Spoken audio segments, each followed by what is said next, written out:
I like starting off with a weird face. All right. Because then it does the screenshot. And Yeah, that's then right. And it's always me with the silly face, and I just it works. Hold on. I gotta make sure why to not? always put the cursor right on Cody's face. Oh, that annoys me. Wait, what is that? Nope. Stop. Okay, everybody, welcome to Friday Live with the RV Small Talk podcast team minus PJ plus Cody. So still three. We're still a tripod, a trifecta, if you will. If you will. If you will. And you will. I digress. That It cursor is. on his face. Oh, sorry. This cursor on his face? Stop. Okay. I digress.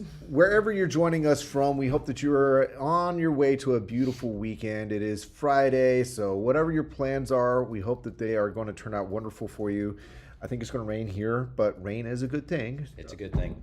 So we'll take it. If you are watching, comment who you are, where you are, and whatnot. Who are you? Where are you? I'm going to put the cursor on his face. Oh, man. So, if you have questions Usually for it's my face. technical purposes, we brought Cody in. You've met Cody before. He's been on the podcast, RV Small Talk podcast, several times. And if you have just goofy questions, that's Lindsay's department. And if you have brilliant questions that no one can answer, I'll read them. We don't have anybody for that. I'll definitely read them. Yep. Eli is in Tampa. Ooh, I want to be in Tampa. Angela is in Howdy. Hi, Howdy. How's Howdy today? Angela's in Texas somewhere. When's your next trip, Angela? What you got planned with that Tara? So here's the thing. When I do travel, and like I did last weekend with my Intech, I love looking out for other Intechs or for any of our customers that we may know. Mm-hmm. Angela and Max, they have that Tara, and they come to our Texas Tiny Trailer Rally. But one time I ran into them at a gas station on the way back from a camping trip. Why is that so fun? It's so fun. And on my way back from camping this past weekend, I didn't know the guy. I pulled up right next to him. He was driving a Mercedes SUV, pulling a Soul Dawn, and I looked and I didn't recognize him. But I was right next. Did you talk to him? No, because we're driving on the highway on I-35. You didn't flag him to pull over? No, because it was the section of I-35 by New Braunfels where all the construction is. It's a little it's hair-raising. terrifying. But I pulled up right next to him, and then to say, hey, I have an Intech too, even though mine's a Flyer, I slowly edged ahead of him. So he'd be like, that's another Intech. You know, it's just this is the little things. That almost sounded like you were trying to race him. Yeah, I'm just going to say. Houston. Margaret's in Hello, Houston. Margaret from Hey. Houston. Next trip to Galveston, yes. Galveston Island State Park for spring break. Love it. Camp private land in Blanco, and Yep. everything goes dead. Yes. Which is why we need the rain.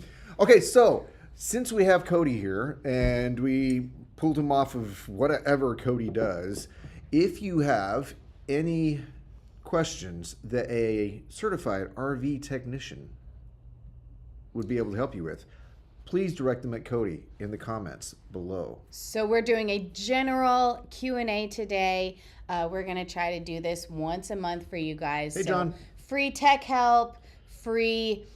if you forgot the name of a song, he Free can waste of probably help time. you. I am a free waste of time. Any camping questions, trailer questions, manufacturer questions, inventory questions, we're here to help today because it's Friday. Cody, I do have a question to kick this off because Yes. this has been on my mind.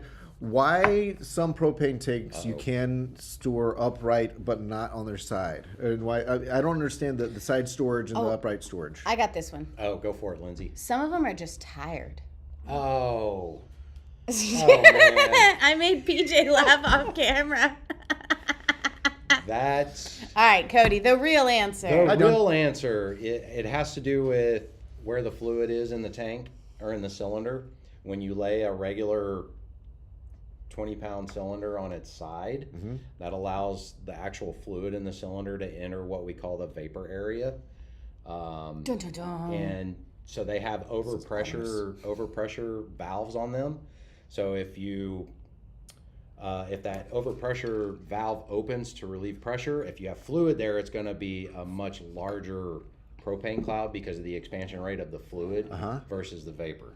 So we would prefer the vapor to be. It'll be at a the more top. substantial release. Yeah, much and much deadlier because the actual fluid expands some ginormous amount.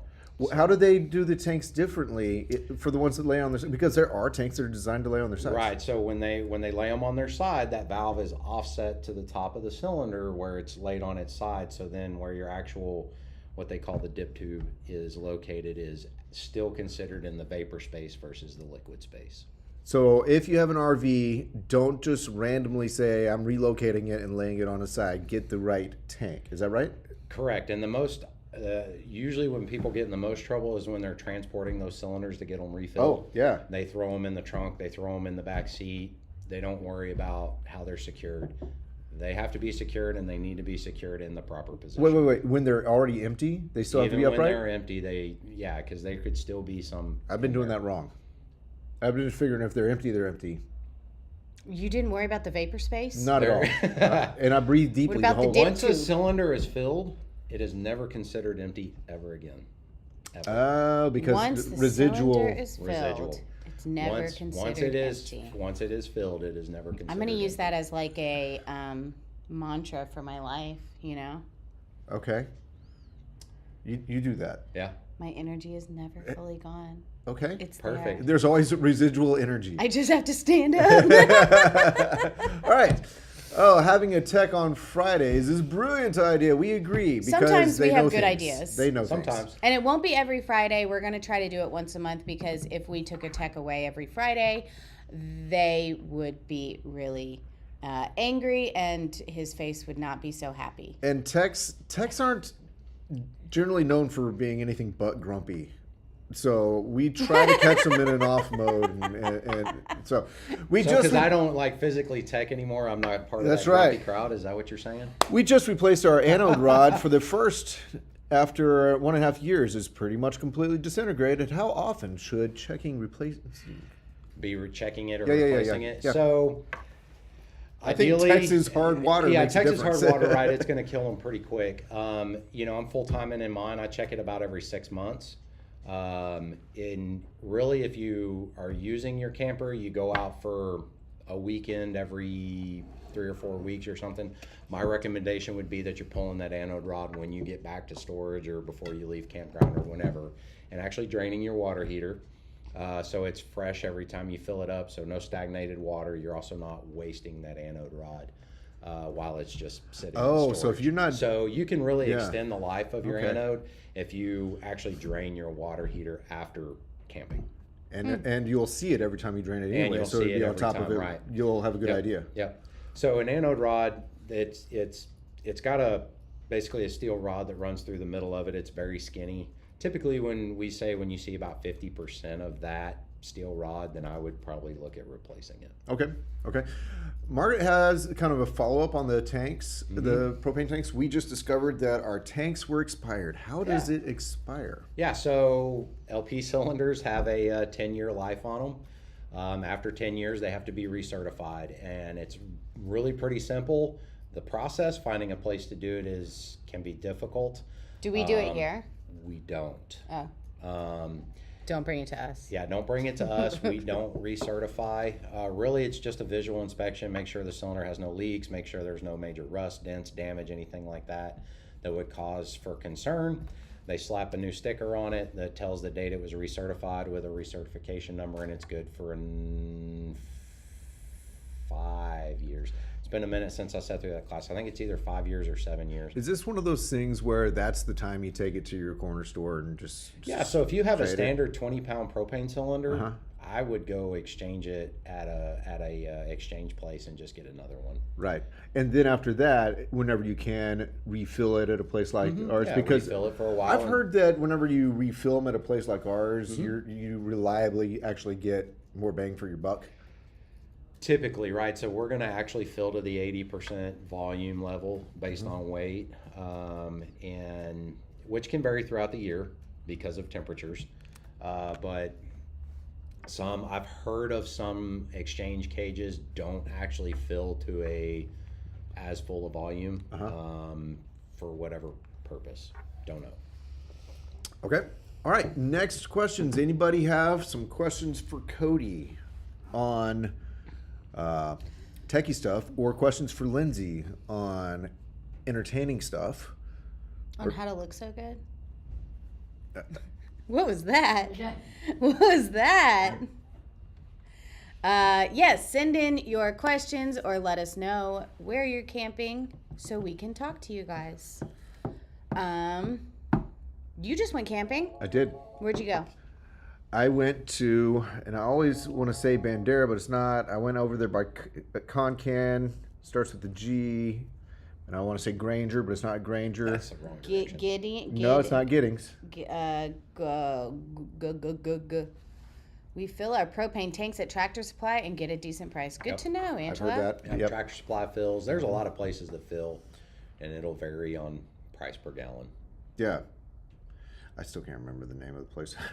You just went this weekend. I How'd you know, already but I forget? can't. I always get them all mixed Ooh, up. battery question. Oh, you're right. Lifespan of lead acid battery, AGM, lithium, etc., which will last a while. Our lead acid battery only lasted 1.5 Right, years. right. Let's have that battery talk, Cody. Battery talk. So lead acid has been the standard for, ever, right? So they don't last as long. They're 1.5 years is probably pretty standard. Particularly when maintenance. Particularly with RVs, maintaining Yeah. them, they go dead pretty regularly while they're in storage or Well, we during don't even use. remember to maintain. I remember growing up in the Yeah. 80s and 90s, you would check that battery Yeah. much more often. Now, Yeah. I just don't check It's- batteries anymore. Most people don't, so that'll help extend the life. Again, a lead acid battery, once you deplete that lifespan or it goes dead more than past 50%, you've killed that battery. So if it was initially, say, like a 5-year battery, you've now cut that down to a 2.5-year battery just by letting it go below 50% one time is generally the amazing. method on it, right? And then if it goes dead below that again, you've just cut that again. So 1.5 years is probably pretty standard. AGM, you're going to actually have the same life expectancy as a regular lead acid. It's just the acid chemistry and everything is suspended in what they call absorbed glass. So it's a non-serviceable battery, so you don't have to check water levels. But really, the life expectancy on an AGM is not going to really be better than a regular wet lead acid battery or flooded. They typically can be more dense, so you can get more amp hours out of them for run time. But you got to look at that stuff as well. So lithium is kind of the hot topic, has been for a couple of years now. Most lithium lifespans are expected anywhere from 10 to 20 years. So they are really the way to go. It's definitely a much larger investment up front. Yeah, but you get. But you get 10, your 12 return on years. it. You get your return on it if you're not buying a $150 battery every year, every 2 years. And you get to deplete it. You're not worried about that 50%. Yeah, you so get to you go can ahead. deplete 80-90% and really not decrease the life expectancy of the battery. Right. So if you can So take you the get- investment hit up front, it's worthwhile. Absolutely worth I mean, it. that's what I run in my trailer. Yep. What do you run in your rooftop tent?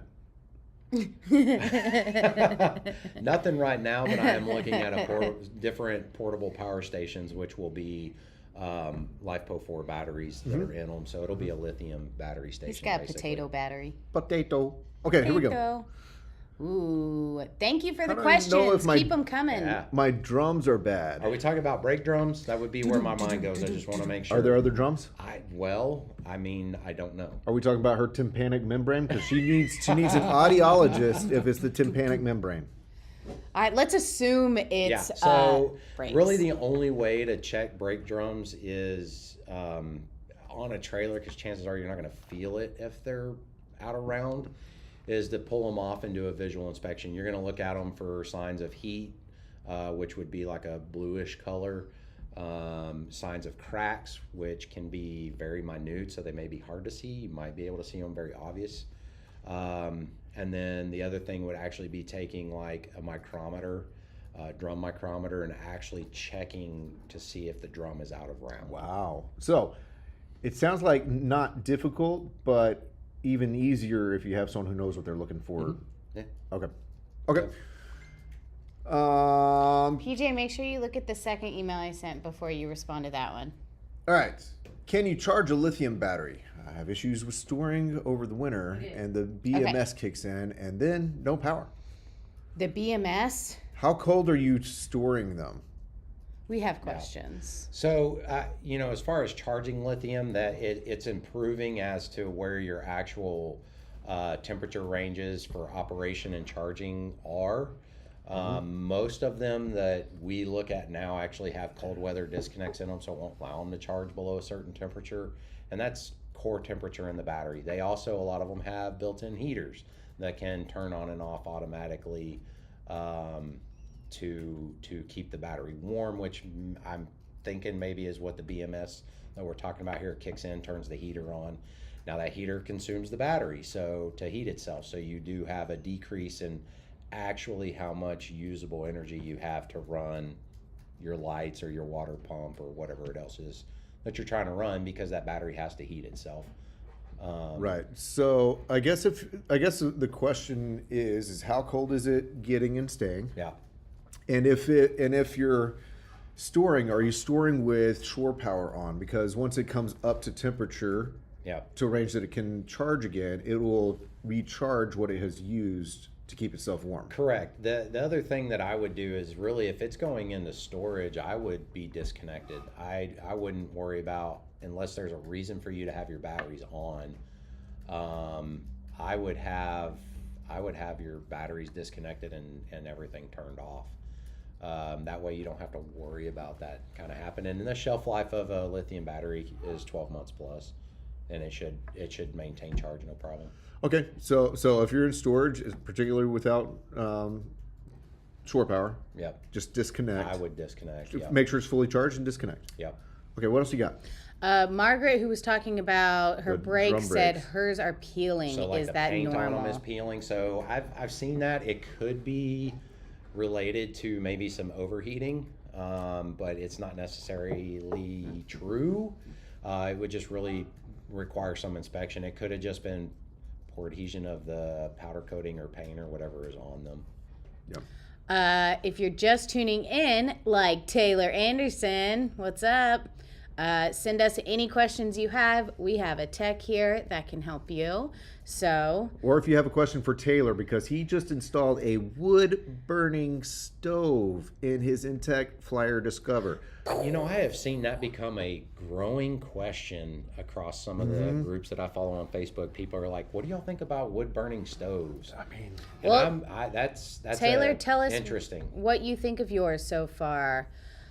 Christian, you got another one for us. Thank you for sending in your questions. Tankless water heater on a trailer. I have a regular water heater. What are the pros of making that upgrade? Oh, hold on. Yeah, so the biggest pro of going to a tankless or an on-demand, something like that, is going to be basically unlimited hot water, right? So that thing's going to keep your water hot the entire time it's running.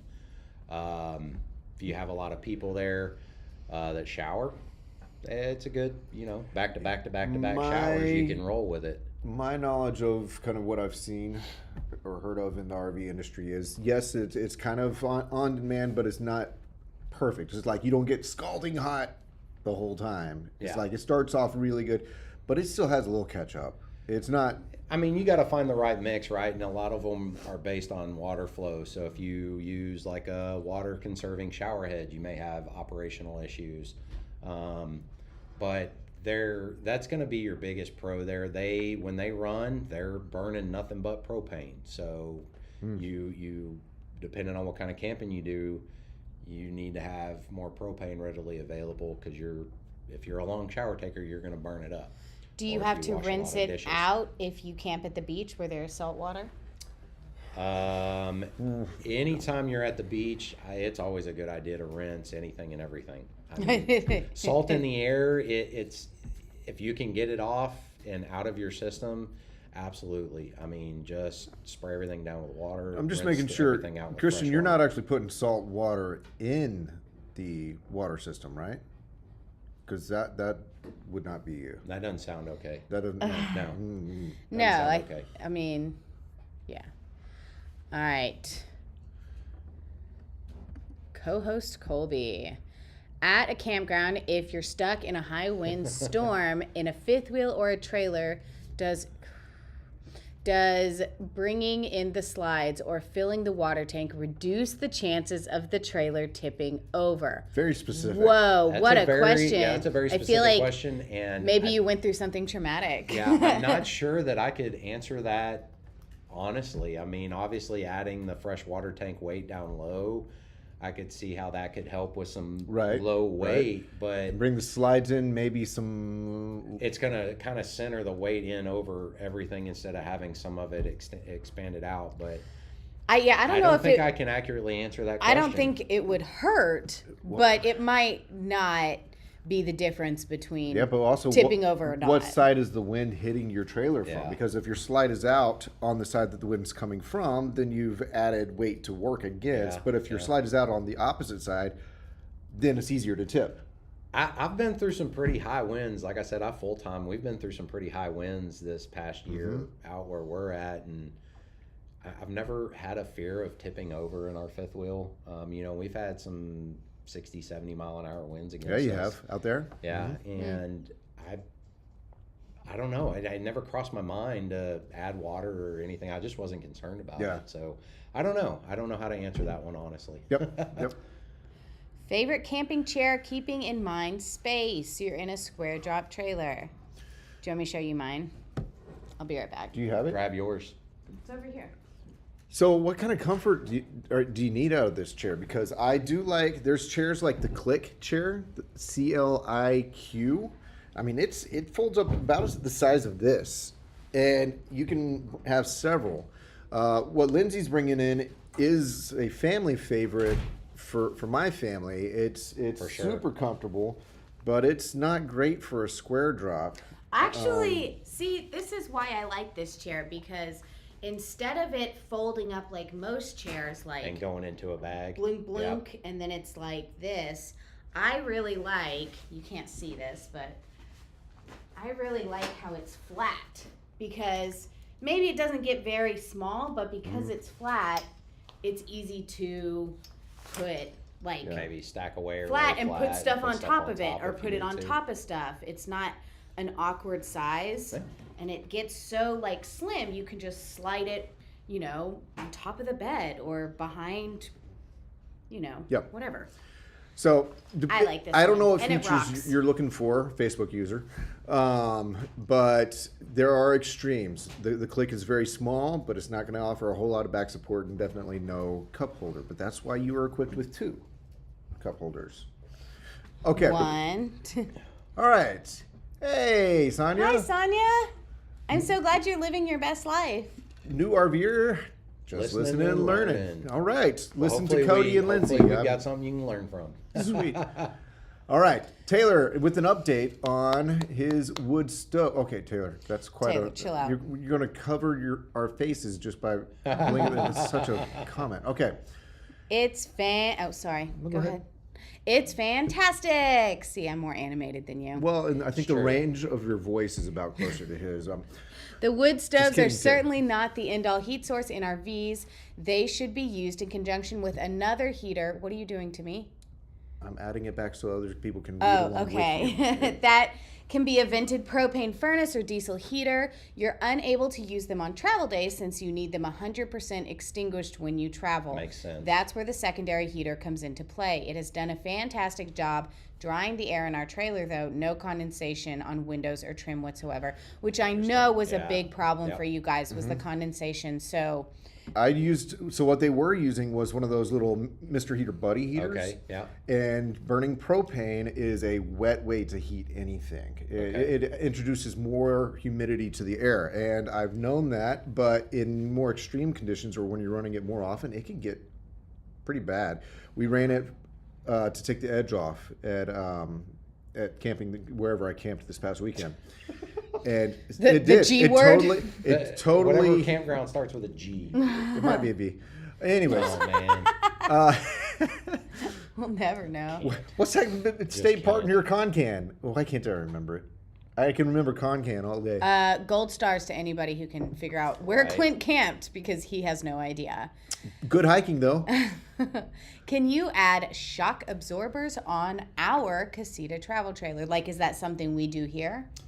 It might be possible. Do you see how he Depends looked at PJ real quick? I can tell her head shaking over there. So, like what? It really depends on kind of what you've got there and if they make things that can be added to handle the shock absorber. Typically, whenever they can be added, the trailer or the axle is already prepped to take such a device. Yeah, you don't actually so, want to modify the frame. Yeah, it depends on if things need to really be modified to do it or not. It bounces when I run through potholes. Don't run through potholes. Walk through potholes. Walk through potholes. You have Tiptoe. tires. Roll slowly. Oh man, so much Slide sarcasm. through potholes. All right, keep them coming with the questions. I love this. Is winterizing the hot water heater a bad idea? I have an RV tech out recently, and he recommended not doing it. He mentioned RV yeah. antifreeze might build up in the bottom of the hot water heater.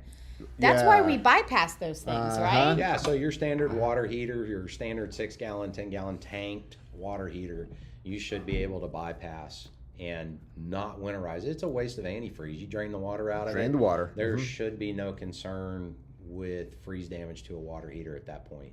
So typically with a standard water heater, it's not recommended to run antifreeze through it. I mean, and plus you're just buying more antifreeze Yeah, on that's the something first that's not place likely. it's going to Yeah. go. So it's going to require 6 gallons just to fill a standard water heater for most of our clients.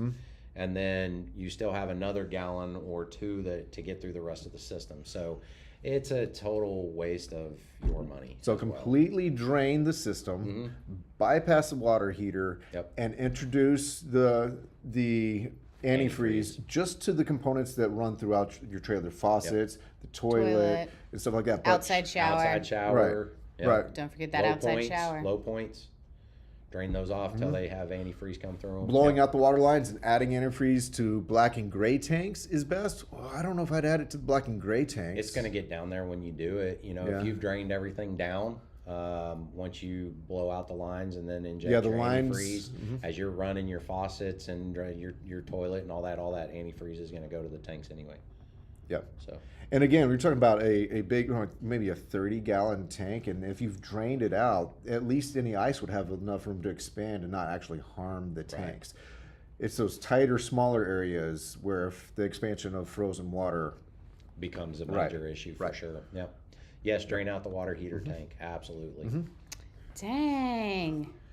Free tech help. Mm. We're so lucky. Any more questions? Oh, it's been almost exactly 30 minutes. Cody, where are you camping next? Cody's like, get me out of here. No, I'm fine. Where am I camping next? Maybe in Arizona. No, I think you're going to Houston. But I don't know if I'm camping in Houston. Oh, okay. All right. All right. We will be camping next weekend in Glen Rose, and the temp will be 28 one night. What do we do to make sure all is well? I would bring lots of blankets. For sure. As far as your trailer, I don't know, but I'm a blanket snob. I'd bring all the. Do you have a blankets. four-season camper? Like if it's a four-season camper or a camper that has any kind of heated tanks and all that, if it's Glen Rose, it's probably not going to be frozen a hard freeze for too long, right? In which case, I don't worry about it too Yeah, much. I don't worry about it too much. 28, even at 28, unless it's going to be at 28 for a very long time, 28's not a temperature that I usually get concerned about staying in a trailer and using. In Texas, like if it stayed Yeah. 28, Yeah. I mean, if it's For- like 28, like all day long for Yeah. a week or, several days or something, then maybe. But an overnight drop it to 28 doesn't really concern me for most units. If you're really concerned about it, obviously your furnace is going to be on. That's going to keep everything inside the camper nice and toasty. right? You can open some cabinet doors if you want. Feel like you need to. A lot of people do like to open cabinet doors to allow that heat into those spaces Right. better. Some people like to drip their faucets. That could be a campground thing. Some campgrounds don't have big enough septic systems to handle everybody dripping faucets Right. all night long. She has a So it just casita. kind of, okay. I mean, with a casita, yeah, I would just make sure your heater's going. That's a pretty small unit. They're really They're pretty really buttoned pretty up. good with their systems. So yeah, have your heater going. You should be having no problem. Good question, Margaret. Have you noticed any issues with the Lippert frame and chassis? No, not that I'm aware of. Do you have a specific instance maybe that you're talking about? And here's my thing: Lippert makes frames and chassis for so Everything. many They make for everybody. manufacturers and brands that you have to kind of narrow down to what specific builds you're talking about if you're going to find anything consistent across Probably. the board. They make so many types of frames and chassis They're in for everything. everybody. Yeah. What do you recommend for Ooh, internet? What a Internet, big that's a big question. question, So My with- first recommendation is location, location, location.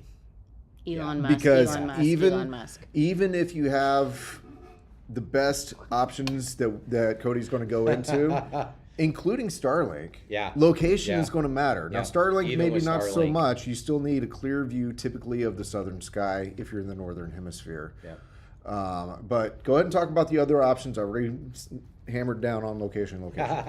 Location is always important, unless you are, I mean, like you said, even with Starlink, because it's going to be satellite based. There's plenty of other options where you can go with some pretty significant cell enhancement type stuff to get in, where you can have multiple providers. So if you're working with Verizon and say you're in an area that's AT&T, you can be dual SIM card and be able to pull in whatever tower.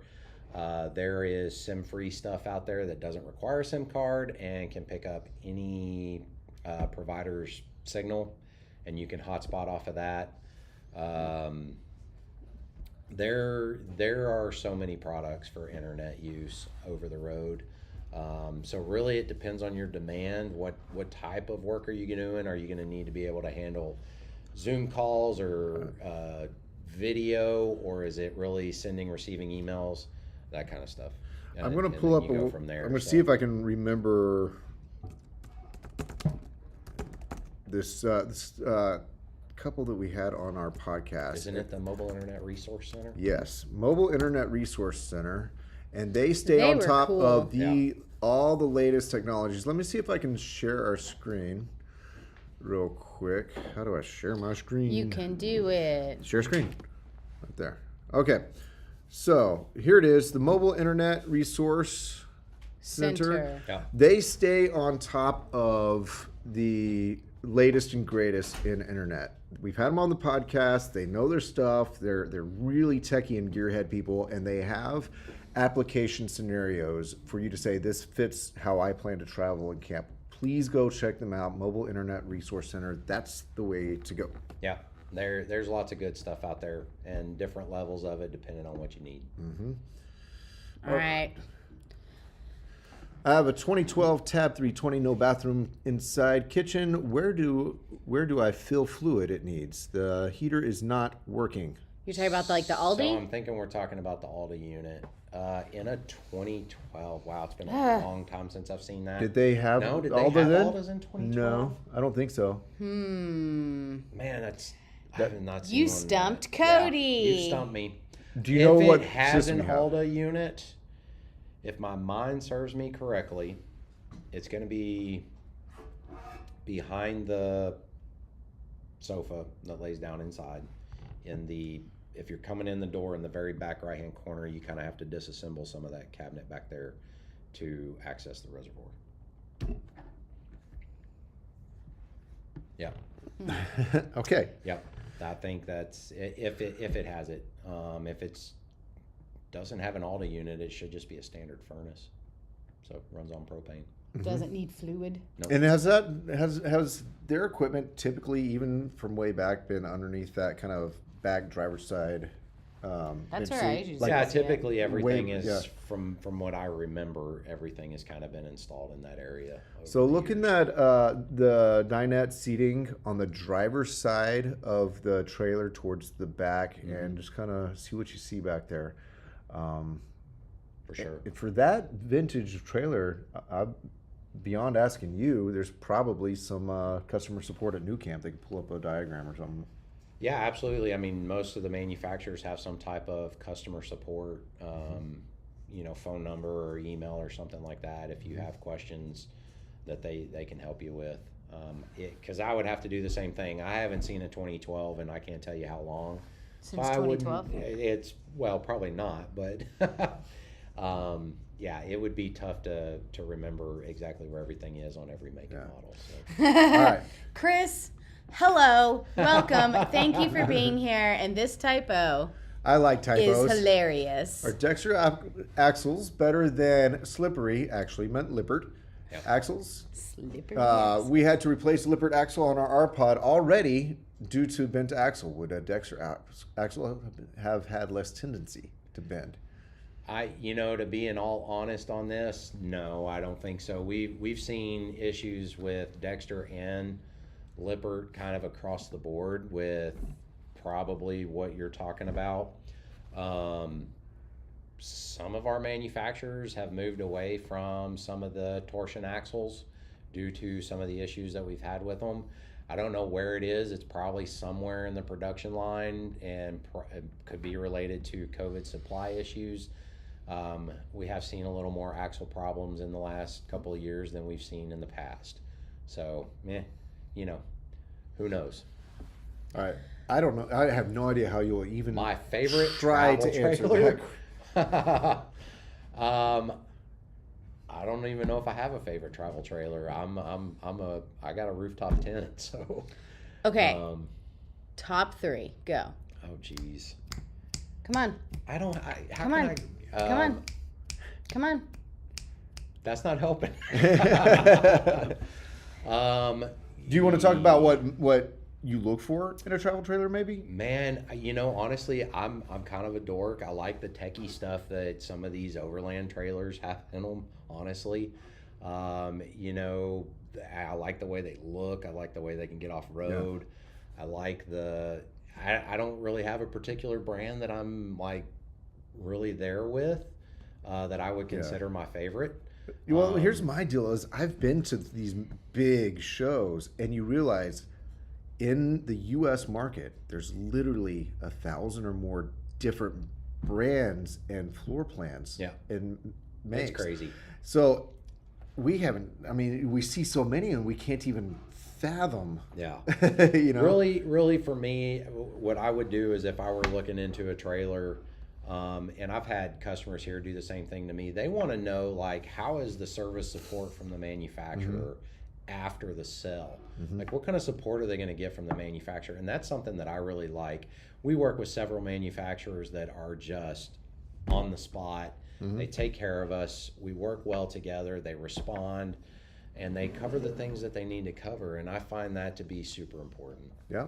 Margaret's favorites are Airstream, Oliver, and Casita. I see a Good theme. choices. Yep. Guys, Very see a good. theme. I see a theme. Okay, so if PJ said you can pick any trailer on our lot right now, but you have to pick it in the next 10 seconds, and Oh, you get to jeez. have it, then what would it be? One, I two, would take the Vorshire three. XOC, honestly. Would you take the Vorshire Vorshire XOC. I would. He would take Thor's hammer on wheels. See, I forced you into an answer. But Would you say it's perfect? it's not. No, It's of not course perfect. not. It's not Absolutely perfect. But But it's something suits that you- kind of the type of camping that I'm super interested in. Right. So All right. Co-host Colby says, Christian, I love the 2022 Riverstone 44 MC with the man cave floor plan. man cave And floor plan. I now have to look now that you're up. gonna Yeah, have to look that we're up. gonna have to look it up. I don't know what that is. That sounds awesome. A 44 MC sounds like it's probably a really big trailer. Yeah. And MC probably stands for man cave. It's probably It's a very true. 44-foot man cave. It's just Probably vacuum a toy space hauler. with a bunch of like places you can plug in equipment. Can the man cave be converted into a she shed? Absolutely. Why not? I think Most that's of always that been is the case. usually just colors, right? Yeah. Oh, for A 442 MC. Yeah, that's going to be a long trailer. Ooh, we'll have to look that up. okay. Well, Cody, we have pulled you away from your duties here, and that means that you're going to have to work late today. So I'm going to have to let you get started on that. Find my stapler while you're at it. Here's my stapler. Make it has a bed that lowers down, and the bathroom lowers down too. Sweet. Oh no, Oh, I'm man. stuck. Everybody, thank you for joining us for this iteration of Friday Live with the RV Small Talk podcast, brought to you from us at Princess Craft RV. We have 2 locations, one in Round Rock, Texas, and one in Houston, Texas. Check us out. Call us for things. Things. Talk to Cody. You're welcome, RVSmalltalk.com. Susan. If Yeah. you want to see or hear our episodes on other useful and not useful stuff. We have both. We have both. Okay, everybody. Thank you.